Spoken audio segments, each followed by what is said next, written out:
Alright, video response to the Modern Mystic, I guess, sort of, kind of, maybe. Anyway, yeah, he's made a short video doing the syphilis thing again. That's the Puros. I like rolling boulders uphill thing.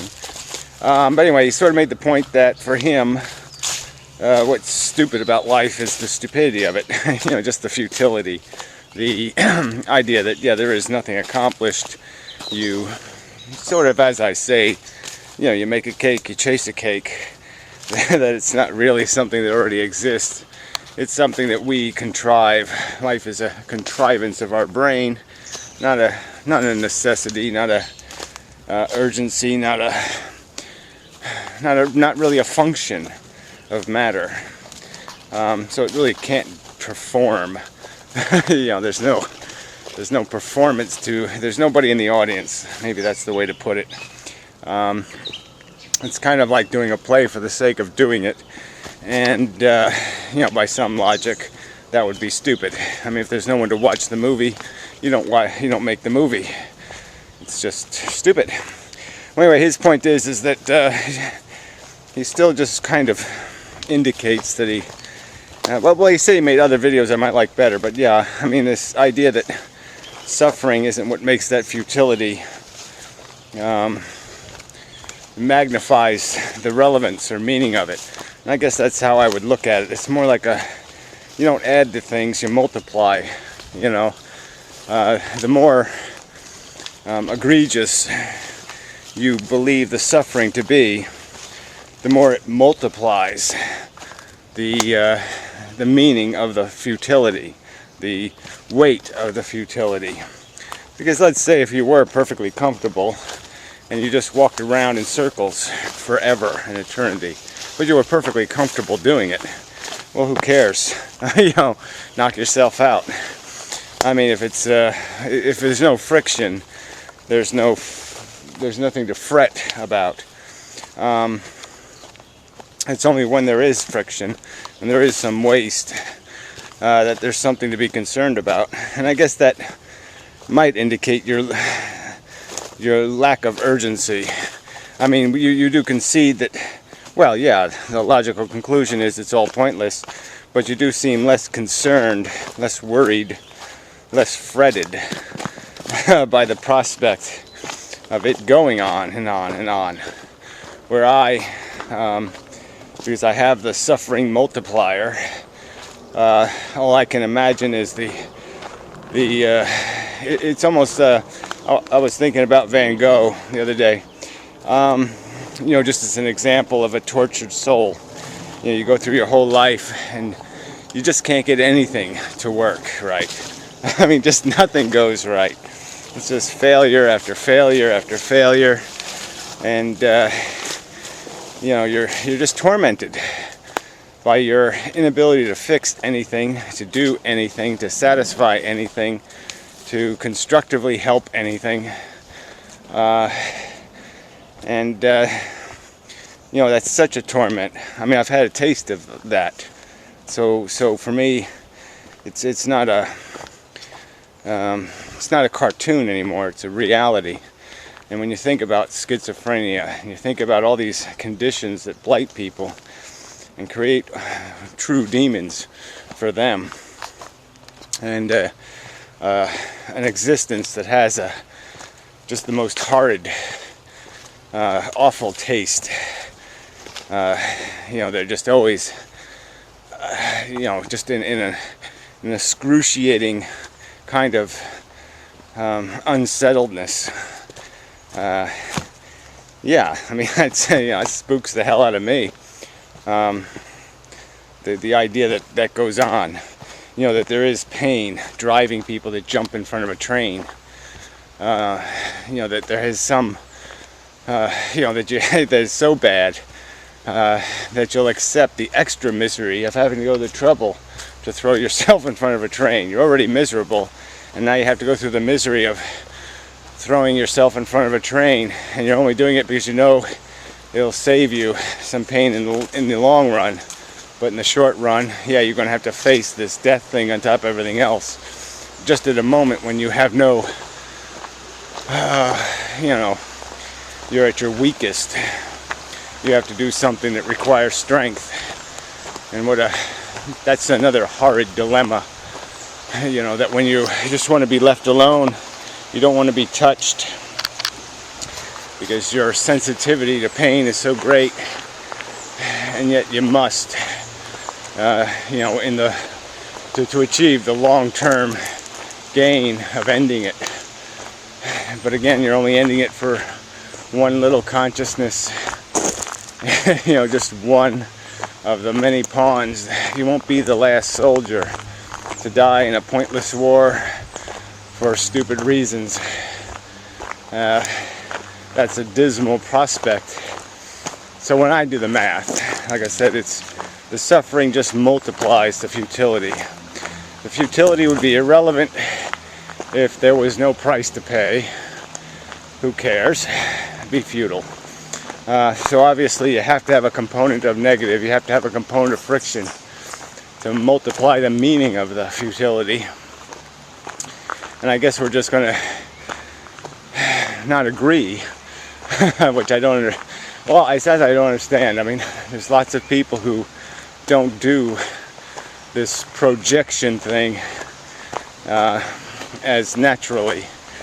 So I just know that if a problem still exists, if a disease is still out there, it's the fact that I don't have it.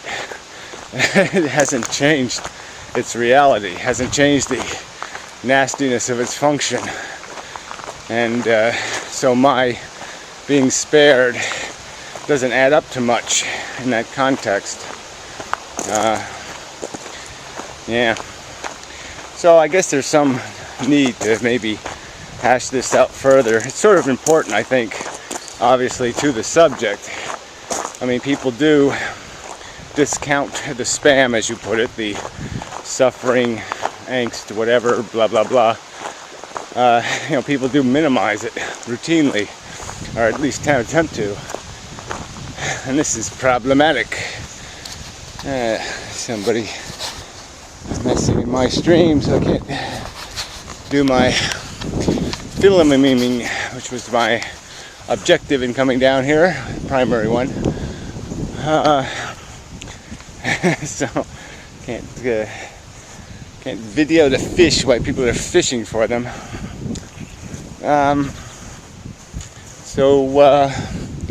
Well, maybe I can. Well, see, there's so many trees over there. There's no sun. Not good for filming where there's no sun. So I hit golf balls instead. Yeah. In a futile effort to what is the end game there? I just walk around in a circle. Comforting one. The little field here is getting kind of interesting. They used to cut it, but they gave up. It has some interesting stuff growing in it now. Ticks and things. Yeah. Thistles. It's all these little thistles, though. I like the big ones. These little ones. Yeah. Lots of those. So anyway, till next time and such. Whatnot. Yeah, while hitting golf balls, I contemplated this pain versus, or misery or suffering versus futility thing some more. And yeah, I don't know what to say. I don't know how to angle the argument. I mean, I suppose you could just show people a collage of misery and suffering. Images do speak louder than words sometimes. I still have an image in my head from, I used to get Time Life books when I was a kid, and I remember one of them was on the subject of the mind, and they had some whatever, line art drawings of mental patients, from the 1700s or whatever. And the artists were pretty good, and you really felt the anguish, the pain that was going through these people, you know, and you're seeing them in these horrible contraptions, because these are really insane people, and they put them in cages and just horrible stuff. And I'm just saying, you can do that. You know, you could take photographs of all the miseries that blight people, the tumors and the diseases, smallpox, all the rest of that. Just run through image after image of the parasites, the maggots eating people. You know, just horrible stuff that people endure. You know, worms swelling their limbs. Just disgusting. You know, I think elephantitis is that. I think it's a little parasitic worm. And people's leg gets big because it's full of worms. It's absolutely disgusting, horrific. Yeah, I mean, no, I don't. I find the thought of being the consciousness subjected to such experiences, you know, just profoundly revolting. Yeah. No, thank you. No mas. No begin. No impose that, please. Yeah, not for me, thank you. Please, sir, can I not have some more? Yeah, I'll have to write my own musical. Yeah, futiliver. But anyway,